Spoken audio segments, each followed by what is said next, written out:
7월 17일 금요일 증시가 마감됐습니다. 오늘장 한마디 사자성어로 정리하겠습니다. 권토중래로 정리를 해보겠는데요. 오늘장에서 IT, 조선, 철강, 자동차, 금융주까지 일제히 종목들이 신저가를 기록하는 모습이었습니다. 우리 경제의 견인차였던 이들이 다시 과거의 영광을 되찾을 수 있을까요? 땅을 말아 일으킬 것 같은 기세가 아니라면 이 부진을 떨치기가 쉽지 않아 보입니다. 다만 밸류에이션 매력을 보면서 외국인 투자자들이 적극성을 띠면서 매수세를 유입시켜 줄지 향후 포인트가 될 것으로 보이는데요. 자, 오늘장의 종가 함께 확인해 보시죠. 금요일장 코스피 사흘 만에 하락세를 보였습니다. 외국인 기관이 동반 매도하면서 지수를 끌어내렸습니다. 코스피 지수 0.53% 하락한 2076.79포인트 기록했습니다.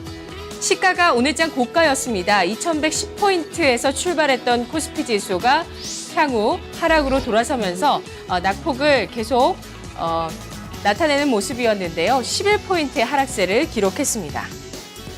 수급 주체 동향 보겠습니다. 외국인이 사흘 만에 기관 쪽에서는 하루 만에 매도세로 돌아서는 모습이었습니다. 외국인 쪽에서 760억 원, 기관 쪽에서 2,892억 원 매도 규모를 나타냈고요. 개인 쪽에서 3,540억 원어치를 사들이면서 지수 하락을 떠받쳤습니다. 업종 동향입니다. 유가증권 시장에서 유통업종에 매물이 집중됐습니다. 호텔신라 우선주와 삼성물산 우선주 오늘 급락세였는데요. 운송장비 쪽은 외국인이 사고 기관이 파는 모습이었습니다. 오늘장 하락했던 업종 살펴보시죠. 오늘 제일모직의 급락, 여기에 거래대금까지도 실리면서 시장의 흐름이 나타났는데요. 이에 따라서 섬유의복 업종이 가장 큰 하락폭을 기록했습니다. 6% 가까운 6%대의 낙폭을 기록했고요. 운수창고가 3.78%, 운송장비, 은행, 유통순으로 2에서 3% 하락세 기록했습니다. 상승했던 업종 의료정밀입니다. 2.89% 상승, 비금속 광물, 서비스, 전기전자, 통신업종 0.6에서 1.78% 상승했습니다. 시가총액 상위 종목군들 살펴보겠습니다. 제일모직 오늘 급락세를 나타냈습니다. 오늘 제일모직과 삼성물산 합병안에 대한 표결이 나타났었던 주주총회에 있었습니다. 그 결과 굉장히 주목됐었는데요. 결국에는 합병안이 통과됐습니다. 이에 따라서 8월 27일부터 매매 거래가 정지되고 합병 신주는 9월 15일에 상장되게 되는데요. 합병을 반대해왔었던 엘리엇 측에서는 향후 입장을 표명하겠다라는 이야기를 남겼습니다. 자, 어제 합병에 대한 기대감이 상당히 반영됐었던 제일모직과 삼성물산 같은 경우 오늘 주가 크게 하락하면서 거래대금이 가장 많이 실리는 모습이었는데요. 제일모직 7.7% 급락하면서 18만 원 선 기록했습니다. 삼성물산이 이보다 낙폭이 더 컸는데요. 10% 넘게 내리면서 그동안 합병 기대감에 따라서 올랐었던 부분 오늘 차익 실현 매물이 나타나는 모습이었습니다. 유가증권 시장 특징 잡아보겠습니다. 첫 번째로 앞서 말씀드렸던 IT, 자동차, 조선, 철강주 동반 약세 짚어볼 수 있겠는데요. 대우조선해양에 이어서 삼성중공업까지도 해외 플랜트 공사가 지연되고 있다는 점 오늘 주가에 악재로 영향을 미쳤습니다. 3조 원 규모라고 하는데요. 잇따른 이런 영업 손실에 대한 우려감 때문에 조선주들 투자 심리가 크게 위축되는 모습이었습니다. 자동차도 여의치가 않습니다. 현대차 그룹의 광고 계열사 이노션이 오늘 새롭게 상장되면서 첫 거래를 했는데요. 하지만 공모가를 밑도는 흐름 오늘 주가 나타났습니다. 또 하나의 악재가 있었습니다. 현대기아차의 신차의 자동차 부품 설계도가 중국 쪽으로 유출됐다는 소식. 이 악재에 따라서 주가 영향을 받는 모습이었는데요. 자, 오늘 삼성중공업은 12.39% 급락했습니다. 현대미포조선과 함께 나란히 52주 신저가를 기록했고요. 현대중공업, 대우조선해양, 한진중공업 일제히 2에서 6% 크게 하락했습니다. 이 현대차, 기아차의 부품 설계도가 유출되면서 현대모비스, 현대글로비스 5에서 7% 하락하면서 52주 신저가 흐름 나타냈고요. 현대위아도 5% 크게 빠졌습니다. LG전자, LG디스플레이 계속해서 신저가 흐름입니다. 오늘장도 신저가를 경신했고요. LG가 2% 주가 하락했습니다. 포스코와 KB금융이 신저가, 두산인프라코어, 두산엔진 역시도 신저가를 기록했고요. 하나금융지주, 두산은 4에서 5% 빠지면서 낙폭이 깊었습니다. 다음 특징입니다. 실적과 성장성에 대한 기대감, 전망이 좋은 쪽은 여전히 기대감이 유지되고 있습니다.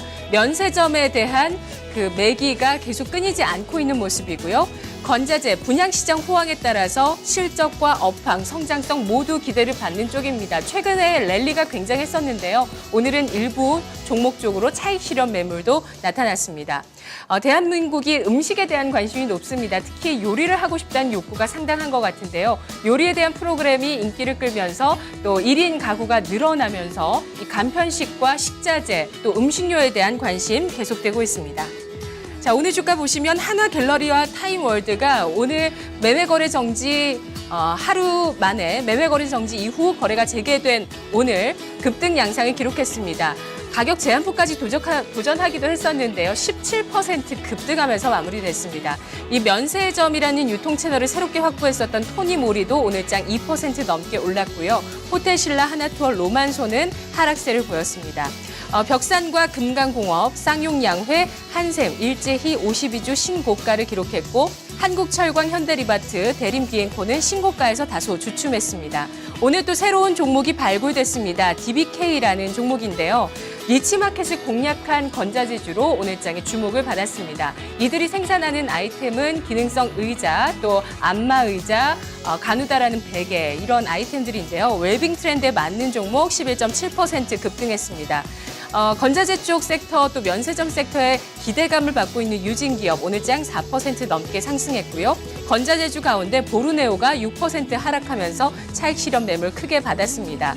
오늘 동원 F&B, 농심, BGF 리테일 일제히 52주 신고가를 기록했고요. 오뚜기는 신고가에서 다소 밀리면서 1% 하락입니다. 음식료주 가운데 삼lik식품이 6% 오늘장 급등했습니다. 코스닥 시장 함께 가보시죠. 코스닥 지수 오늘 다소 랠리에 따른 피로감을 드러냈습니다. 6거래일 만에 주춤하는 모습이었는데요.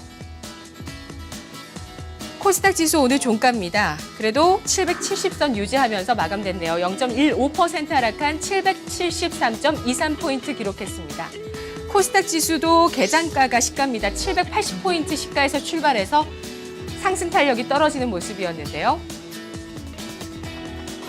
오늘 코스닥 시장에서는 외국인 쪽에 560억 원 매물이 도드라졌습니다. 반면에 기관 쪽에서 858억 원어치 사면서 8거래일째 코스닥 주식을 계속 매수하고 있는 기관입니다. 업종 동향 보겠습니다. 코스닥에서 IT 종합, IT 하드웨어, 소프트웨어, 반도체, 디지털 콘텐츠까지 기관은 사들였지만 외국인 쪽에서 팔았습니다. 업종 동향 오늘 상승했던 업종부터 보겠습니다. 통신 서비스가 13% 치솟았습니다. 통신방송, 출판 매체, 방송 서비스, 음식료 1.8에서 4% 상승했습니다. 코스닥의 하락 업종 가구 업종입니다. 2.7%, 운송장비, 유통도 2% 내외 하락폭 기록했습니다. 시가총액 상위 종목 코스닥에서는 상당히 신고가를 기록했었던 시총 상위주들이 많았는데요. CJ E&M, 로엔, 휴온스, OCI 머티리얼스까지 신고가였습니다. 특히 휴온스가 2분기 사상 최대 실적 전망되면서 시총 14위권으로 진입했습니다. 코스닥의 특징 살펴보겠습니다. 핀테크가 가시화되고 있는 부분 계속 이슈가 되고 있는데요. 자, 삼성페이가 시범 서비스 중입니다. 8월 말이나 9월에 정식 서비스될 예정이고요. 또 오늘 온라인 보험 슈퍼마켓이 10월 도입된다는 소식 전해졌습니다. 금융위에서 보급을 위해서 이와 관련돼 있는 규제를 풀겠다는 의지 밝혔고요. 또 다음 카카오 쪽에 호재가 발표됐습니다. 단독 보도로 나왔는데요. 다음 카카오로 모바일 고지서를 발송할 수 있도록 정부 측에서 규제를 풀어줬다는 소식, 승인을 해줬다는 소식 오늘 주가에 반영됐습니다. 자, 관련주 주가 흐름 살펴보겠습니다. 자, 오늘 핀테크 관련주 가운데서 한국정보통신이 상한가 시세, 한국정보인증도 10% 이상 급등했습니다. 나머지 종목도 대체로 상승하는 가운데 일부 종목 다우그룹주에는 차익 실현 매물 나왔는데요. 다우지수 5% 하락하는 모습이었고요. 한국전자금융도 6% 하락했습니다.